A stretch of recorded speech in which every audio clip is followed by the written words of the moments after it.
Bencana kebakaran terjadi di Los Angeles secara begitu dahsyat. Gua nggak sedang sok bijak, tapi sebagai seorang pendakwah, gue ingin mengajak kita untuk menjadi seorang muslim yang mengejawantahkan janji yang selalu kita ucapkan secara sakral minimal 5 kali sehari, yaitu setiap membuka sholat kita. Wa ana minal muslimin. Dan aku adalah seorang muslim. Sekaligus menjalankan perintah Allah dalam Al-Quran, udhulu fissilmis kafah. Masuklah kamu kepada Islam secara utuh, yang diantara nilai utama Islam itu yaitu as-silim, yang dimaknai oleh para mufassir seperti Syekh Mutawalli Sa'rawi, yaitu kedamaian. Maka konten ini dibuat untuk memberikan edukasi kepada kita tentang bagaimana seorang yang telah berjanji bahwa dirinya seorang muslim dan telah masuk kepada Islam secara utuh menyikapi fenomena-fenomena yang ada di luar sana, dan kali ini yaitu kebakaran di Los Angeles. Oleh karena itu, konten ini dibuat tidak tergesa-gesa. Tapi beberapa hari setelah ramai diperbincangkan di media sosial tentang kebakaran di Los Angeles, agar selain gue punya waktu untuk meriset terlebih dahulu, juga apa yang gue sampaikan dan kalian terima tidak bersifat emosional, melainkan rasional dan syukur-syukur spiritual. Karena memang kita diajarkan dalam Islam untuk tidak melewatkan sekecil apapun kejadian, bahkan kata Nabi, walau hanya terkena duri di kaki, tanpa mengambil hikmah darinya. Dan seorang yang bijak, dia mengambil hikmah atau pelajaran dari pengalaman orang lain. Seorang yang pintar, dia mengambil pelajaran dari pengalamannya sendiri. Dan seorang yang bodoh, dia bahkan tidak mengambil hikmah dari pengalamannya sendiri. Maka bagaimana sebagai seorang muslim yang berupaya untuk menjadi muslim yang utuh, kita menyikapi kebakaran di Los Angeles? Karena gue melihat ada banyak yang bingung bagaimana harus bersikap karena kesalahpahaman melihat tragedi kemanusiaan yang dikaitkan dengan sikap-sikap politik Amerika Serikat. Sehingga karena kita tidak setuju, bahkan benci dan memusuhi kebijakan politik Amerika Serikat, khususnya di negara-negara muslim seperti Palestina, terlebih khusus di Gaza, dan negara-negara di Timur Tengah, serta negara-negara muslim lainnya.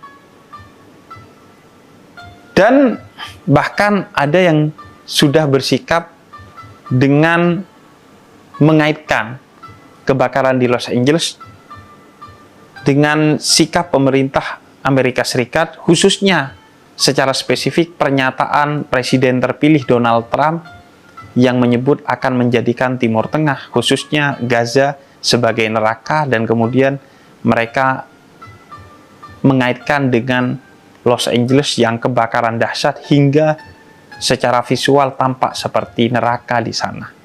Dan memang kebakarannya begitu dahsyat. Korbannya begitu luas, baik material ataupun non-material. Bagaimana kita harus bersikap sebagai seorang muslim? Pertama-tama,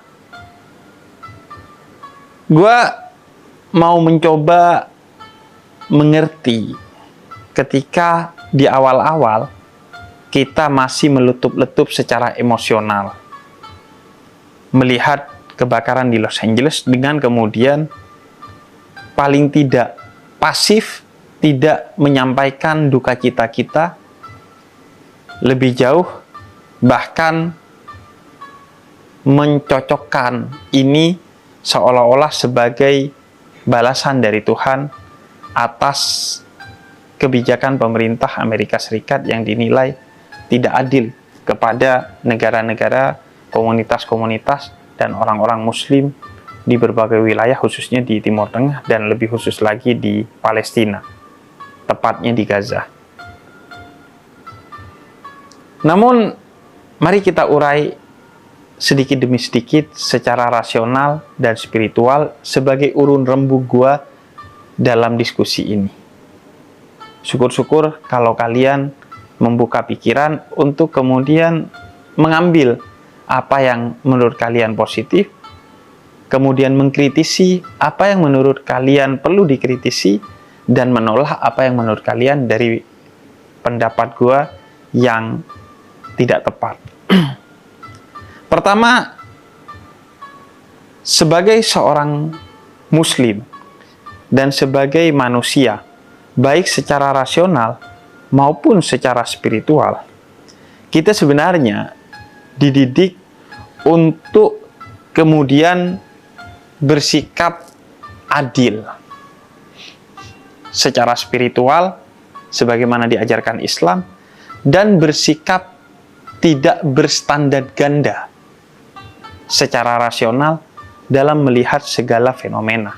Karena justru itu yang seringkali menjadi keberatan kita kepada kebijakan pemerintah Amerika Serikat yang kerap menerapkan standar ganda.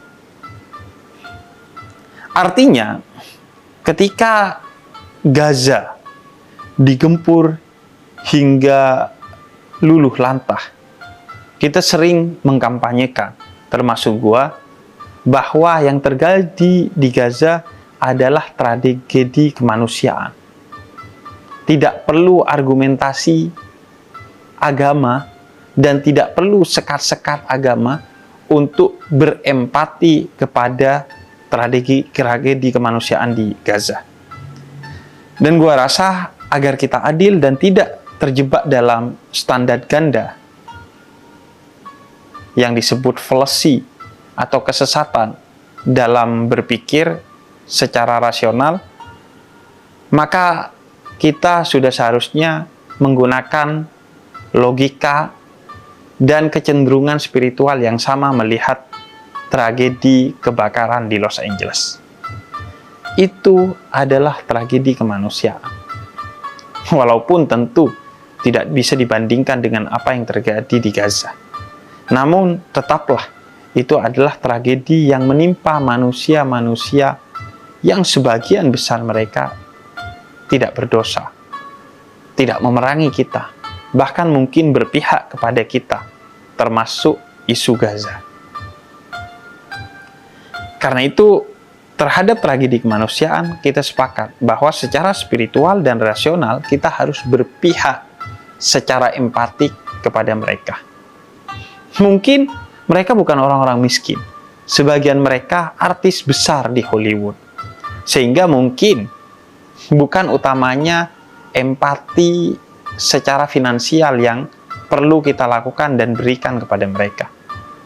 Tapi paling tidak, doa kita kepada mereka, meskipun mereka berbeda agama dengan kita, karena kita tidak dilarang untuk mendoakan untuk urusan dunia mereka, agar mereka bisa segera pulih dari tragedi kebakaran itu, agar tidak ada orang-orang yang terluka dan hilang nyawanya setelah tragedi itu, agar Los Angeles bisa hidup kembali orang-orangnya dengan penuh kehangatan dan kedamaian, dan seminimal-minimalnya kita tidak mensyukuri tragedi kemanusiaan yang terjadi di sana, apalagi kemudian membanding-bandingkan atau mencocoklogi dengan apa yang terjadi di Gaza dengan dikaitkan oleh pernyataan Presiden terpilih Donald Trump bahwa dia akan menjadikan Gaza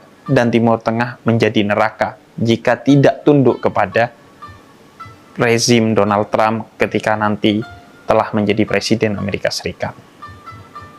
Ini sekaligus terkait dengan poin kedua, bahwa kita juga dididik untuk adil atau proporsional secara spiritual dan tidak overgeneralisir atau terjebak dalam fallacy yang kita sebut sebagai kesesatan dalam berpikir secara rasional dengan membedakan antara pemerintah Amerika Serikat dan orang-orang Amerika Serikat. Kerap kali atau bahkan sering kali atau bisa jadi selalu ketika pemerintah Amerika Serikat tidak berpihak kebijakannya terhadap nilai-nilai kemanusiaan dimanapun, termasuk di Gaza dan di negara-negara Muslim, ada banyak sekali orang-orang Amerika Serikat yang mengkritik secara tegas kebijakan yang tidak pro kepada kemanusiaan itu. Bahkan faktanya Donald Trump adalah presiden terpilih yang kalah di California, yang merupakan negara bagian yang di dalamnya ada Los Angeles yang sedang mengalami tragedi kebakaran itu. Artinya mayoritas orang di Los Angeles dan umumnya California tidak memilih Trump, tidak setuju kepada Trump. Begitu juga di Los Angeles, tidak hanya ada orang non-Muslim, di sana juga ada Muslim. Di Los Angeles juga tidak hanya ada orang Amerika, tapi ada orang-orang Indonesia yang sedang belajar, bekerja, dan merantau ke sana. Entah ikut keluarganya, menikah dengan orang sana, dan lain sebagainya. Pemerintah Amerika Serikat bahkan kerap dikritik oleh orang-orang Amerika Serikat sendiri terkait kebijakannya di Palestina secara umum dan Gaza secara khusus karena tidak pro kepada perdamaian, tidak pro kepada kemanusiaan, tidak pro kepada kemerdekaan Palestina. Ada banyak sekali demonstrasi yang dilakukan oleh orang-orang Amerika Serikat di Amerika Serikat maupun di negara-negara lain mereka hidup yang menentang kebijakan pemerintah Amerika Serikat. Karena memang kadangkali atau bahkan kerap kali pemerintah tidak merepresentasikan suara rakyatnya. Dan tentu kita tidak bisa menggeneralisir seolah-olah pemerintah itu merepresentasikan suara rakyatnya. Memang kadang kebijakan pemerintah Indonesia misalnya tidak merepresentasikan suara kita dan kita mengkritiknya. Maka tidak adil dan overgeneralisir ketika kita menyamakan antara pemerintah dengan rakyatnya. Kemudian yang ketiga, kita diajarkan dalam Islam untuk menjadi pribadi yang berperi kemanusiaan. Meskipun kepada orang-orang yang berbeda agama kepada kita, bahkan kepada orang-orang yang memusuhi kita dan memerangi kita sekalipun. Bahkan itu menjadi salah satu pondasi dalam Islam, yaitu hifdun nafas, menjaga nyawa manusia. Itu adalah salah satu tujuan dari diturunkannya syariat Islam. Karena itu, kata Allah dalam Al-Quran, siapa yang membunuh satu nyawa yang tidak bersalah, yang tidak menimbulkan kerusakan di muka bumi ini, yang tidak memerangi kita, maka ia sebagai kezaliman yang disetarakan dengan membunuh seluruh umat manusia, seluruh nyawa di muka bumi ini. Dan orang-orang yang ada di Los Angeles yang sedang menjadi korban kebakaran itu bukan orang-orang yang memerangi kita. Meskipun mereka berbeda agamanya dengan kita. Meskipun pemerintahannya tidak berpihak kepada dunia muslim misalnya. Begitu juga kita dipertontonkan oleh Nabi Muhammad sikap yang berperi kemanusiaan bahkan kepada musuh-musuhnya. Salah satu yang paling populer ketika Nabi Muhammad dicaci maki dan dilempar batu oleh orang-orang Taif. Yang dilakukan oleh Nabi Muhammad adalah prinsip kemanusiaan, yaitu mendoakan mereka agar mereka bertaubat, dan kalau mereka tidak bertaubat, semoga anak cucunya lahir generasi yang tidak benci kepada manusia lain, tidak benci kepada Islam, dan lain sebagainya.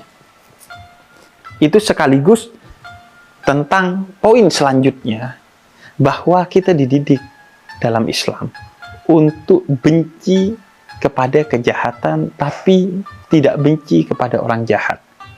Kita tetap harus cinta kepada seluruh manusia. Meskipun manusia itu berlaku jahat. Justru karena kita benci kepada kejahatannya dan cinta kepada manusianya, seharusnya kita rangkul manusianya agar dia bisa jauh dari nilai-nilai kejahatannya. Seandainya pun, misalnya, kita benci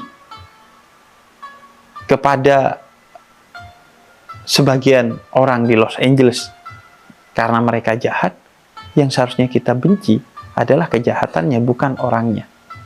Maka masuk ke poin selanjutnya, justru karena kita benci kepada kejahatannya dan cinta kepada orangnya, kita ingin selamatkan dia dengan mendakwahi dia dengan nilai-nilai kemanusiaan dan syukur-syukur dengan nilai-nilai Islam, bukan utamanya agar mereka tertarik kepada Islam dan masuk ke Islam, tapi agar mereka tidak salah paham, tidak Islamofobia kepada Islam.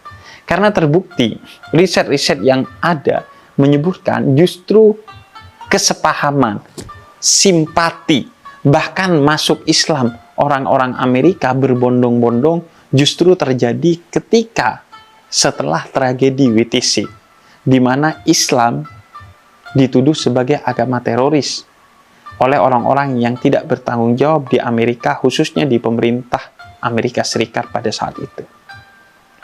Justru akhirnya karena kita tidak membalas tuduhan orang-orang yang Islamofobia dengan kebencian, melainkan dengan cinta kasih, dengan menjelaskan Islam sebagai agama damai, agama cinta kasih, bukan agama teror, dan bukan pula agama perang. Mereka akhirnya mempelajari Islam, dan kemudian bersimpati kepada Islam, bahkan sebagian mereka masuk Islam. Jumlah orang-orang yang masuk Islam di Amerika Serikat setelah tragedi 9/11 justru tumbuh pesat. Maka itulah yang ingin kita dakwahkan dan terjadi kepada orang-orang di Los Angeles dan orang-orang di Amerika Serikat secara umum, bahkan di dunia saat ini. Bahwa kita diajarkan sebagai seorang muslim untuk membantu siapa saja yang sedang terkena musibah tanpa melihat latar belakang agama, latar belakang bangsa, suku, ras, dan lain sebagainya. Bahwa siapapun manusia yang sedang berduka, maka kita harus berduka pula dan ikut membantu sebisa mungkin, sebagaimana yang dipertontonkan oleh Nabi Muhammad ketika ada seorang Yahudi yang jenazahnya dibawa ke kuburan dan melewati depan masjidnya Nabi. Nabi kemudian turun dari mimbarnya, berhenti sejenak dari khutbahnya, keluar ke depan masjid, dan kemudian menunjukkan sikap empati terhadap jenazah Yahudi itu. Dan ketika sahabat menyampaikan bahwa, wahai Nabi, bukankah dia seorang Yahudi? Kemudian kata Nabi, bukankah dia juga manusia? Siapa yang bukan saudaramu dalam agama, dia adalah saudaramu dalam kemanusiaan. Dengan kita menunjukkan duka atas duka orang-orang di Los Angeles, simpati atas tragedi yang terjadi di Los Angeles, di sanalah ada nilai dakwahnya. Kita memang diajarkan dalam Islam untuk tidak hanya baik kepada orang yang baik kepada kita, tapi yang lebih penting, lebih utama adalah baik justru kepada orang yang tidak baik kepada kita. Karena baik kepada orang yang baik kepada kita itu transaksi. Baik dibalas baik, dan itu baik. Tapi yang lebih baik adalah baik kepada orang yang tidak baik kepada kita, karena di dalamnya ada nilai edukasi agar mereka berhenti untuk bersikap tidak baik kepada kita, dan syukur-syukur ada nilai revolusi mengubah mereka untuk menjadi pribadi yang baik. Inilah dakwah yang kita harapkan dengan kita menunjukkan duka, empati, dan membantu orang-orang yang sedang mengalami tragedi kemanusiaan di Los Angeles. Mereka akan teredukasi, bahkan terrevolusi untuk kemudian melihat Islam tidak lagi dengan ketakutan, tidak lagi sebagai agama teror, tapi kesepahaman bahwa Islam adalah agama yang penuh dengan perdamaian, sebagaimana agama yang dianut oleh mereka. Dan syukur-syukur sebagian mereka mungkin akhirnya menjadi bagian dari kita umat Islam.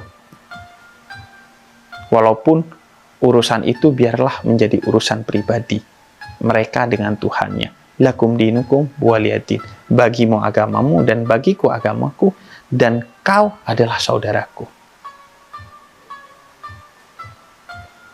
Dan selanjutnya kita diajarkan oleh Nabi Muhammad untuk ya'riful jamil.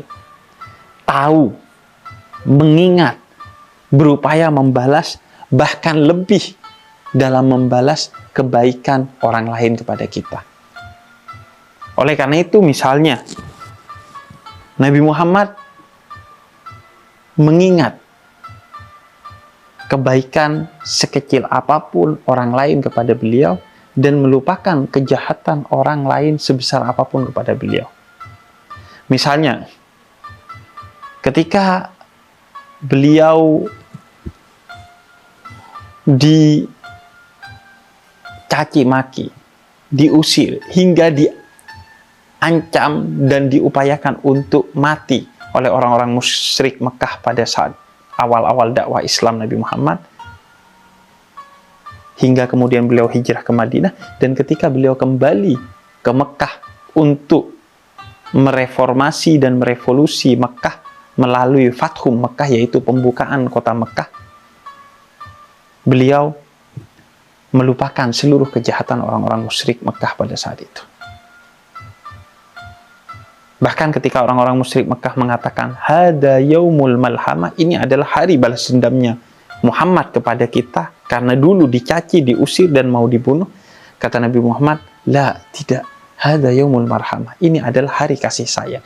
Siapa saja yang mau mengasihi, lupakanlah hubungan buruk kalian kepada kami dulu, sekarang mari saling mengasihi, sebagai sesama muslim atau sebagai sesama manusia. Begitu juga Ummu Mahjan, seorang perempuan hitam yang selalu menyapu daerah luar masjidnya Nabi Muhammad. Mungkin secara kasat mata itu kebaikan kecil, sehingga sahabat tidak begitu menghiraukan dan memperhatikan kebaikan kecil itu. Ketika Nabi Muhammad pergi keluar kota, Ummu Mahjan sakit hingga wafat. Dan ketika Nabi Muhammad kembali, Nabi nanya, mana perempuan hitam yang suka memberikan kebaikan kepada area masjid kita dengan menyapu area sekitar masjid kita? Kemudian kata para sahabat, emangnya Nabi kenal dia? Kata Nabi, mungkinkah aku tidak mengenal orang yang telah berbuat baik sekecil apapun kepadaku? Maka kemudian para sahabat bilang, beberapa waktu lalu dia sakit, wahai Nabi. Kemudian kata Nabi, kenapa kalian tidak mengabariku? Mana dia sekarang? Kemudian kata para sahabatnya, dia sekarang sudah meninggal karena sakit yang bertubi-tubi, wahai Nabi. Kemudian kata Nabi, celaka kalian, tidak mengabariku sehingga aku tidak sempat menyolatinya. Maka kemudian kata Nabi, antarkan sekarang juga aku ke kuburannya. Dan kemudian Nabi menziarahi dan mendoakan Ummu Mahjan. Kebaikan sekecil apapun besar di mata Nabi Muhammad untuk dilihat, diingat, dan dibalas dengan kebaikan yang jauh lebih besar. Maka kita dapati orang-orang Amerika Serikat, misalnya ada lembaga mereka yang bergerak di bidang kemanusiaan dan keagamaan bernama LDSC yang sudah 20 tahun mengeluarkan bantuan lebih dari 6 triliun untuk membantu korban-korban tragedi kemanusiaan dan tragedi lantaran isu-isu keagamaan yang terjadi di seluruh dunia, termasuk di Indonesia. Mereka pernah hadir untuk membantu tragedi tsunami di Aceh dan korban-korban tragedi tsunami di Aceh. Hingga beberapa waktu setelah tragedi itu, bantuan itu terus diberikan. Mereka berempati dan membantu ketika kita mengalami tragedi kemanusiaan di Aceh. Maka sebagai seorang muslim kita diajarkan oleh Nabi Muhammad untuk mengingat dan membalas bahkan dengan lebih kebaikan orang lain. Karena mereka pernah membantu saudara-saudara kita di Aceh, maka kita seharusnya lebih membantu mereka yang sedang menjadi korban tragedi kebakaran di Los Angeles. Dan terakhir, kita diajarkan dalam Islam untuk berpihak, berperi kemanusiaan kepada mustad'afin atau kelompok rentan. Bahkan dalam perang sekalipun, kita dilarang untuk menyakiti kelompok rentan. Orang tua, perempuan, anak kecil, dan kelompok-kelompok rentan lainnya. Dan tentu di antara kelompok rentan itu adalah orang yang terkena bencana. Maka jika dalam perang sekalipun, terhadap musuh sekalipun, mereka yang rentan tidak boleh kita sakiti, apalagi bukan dalam keadaan perang. Dan mereka di Los Angeles, para korban tragedi kebakaran itu bukan musuh-musuh kita. Mereka sedang menjadi mustad'afin, kelompok rentan karena tragedi kebakaran itu. Maka sudah sepatutnya kita ikut berduka, ikut berdoa, syukur-syukur bisa membantu apa yang bisa kita bantu dan mereka butuhkan atas kita dalam tragedi kebakaran itu. Dan ini adalah pelajaran bagi kita sebagai seorang muslim untuk tidak silau kepada negara-negara yang dilabeli sebagai negara maju dan tetap setia kepada nilai-nilai yang jauh lebih maju, bahkan kemajuannya bukan di dunia saja tapi tembus hingga di akhirat dalam tradisi agama kita yaitu Islam. Bahwa bersahabatlah dengan alam. Perlakukan alam sebagai subjek, sebagaimana kita memperlakukan diri kita sebagai subjek. Jangan memperlakukan alam dengan kelakuan yang kita tidak mau orang lain atau alam memperlakukan seperti itu kepada kita. Jangan eksploitasi alam secara berlebihan hingga merusak alam. Kita diajarkan rahmatan lil alamin, rahmat bagi semesta, termasuk kepada alam semesta, tumbuhan, hewan, dan seluruh yang ada di alam semesta ini. Nabi Adam diturunkan dari surga karena memetik satu buah bernama holdi. Maka, mungkinkah kita masuk surga jika kita menebang pohon secara liar, merusak alam? Mustahil. Maka jagalah alam. Jadilah muslim yang ekologi, bukan egologi. Bukan hanya memikirkan kita dan mengeksploitasi alam untuk kita, tapi punya kesadaran ekologi agar kebakaran hutan, tanah longsor, dan segala tragedi kemanusiaan yang berbasis bencana alam itu bisa kita hentikan. Paling tidak bisa kita minimalisir. Karena kita membangun hubungan yang baik dengan alam. Perlakukan alam sebagaimana manusia, sebagaimana diri kita sendiri. Sebagaimana Sayyidina Umar Ibnul Khattab yang bahkan pernah berkirim surat kepada Sungai Nil agar Sungai Nil tidak meluap dan menjadi tragedi bagi masyarakat muslim dan non-muslim yang hidup di Mesir di bawah kekhalifahan Islam pada saat itu yang dipimpin oleh salah satu Khulafaur Rasyidinnya, yaitu Khalifah Umar bin Khattab.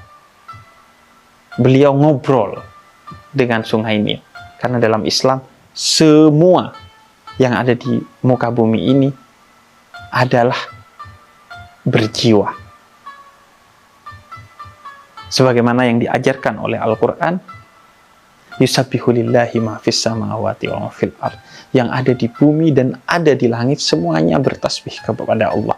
Mereka punya jiwa, maka perlakukan dengan baik agar alam bersahabat dengan kita dan tidak terjadi bencana alam yang menjadi tragedi kemanusiaan bagi kita. Maka saya mau menutup konten ini dengan menyampaikan duka cita yang mendalam atas tragedi kebakaran di Los Angeles. Kemudian juga ikut mendoakan yang terbaik bagi para korban kebakaran di Los Angeles, dan berharap agar cukup hutan, rumah, dan kota mereka yang terbakar. Jangan sampai kita membakar hati mereka dengan kemudian mengait-ngaitkan ini dengan politik, kebijakan pemerintah Amerika Serikat di negara-negara Muslim, khususnya di Gaza, dan lain sebagainya. Pray for Los Angeles.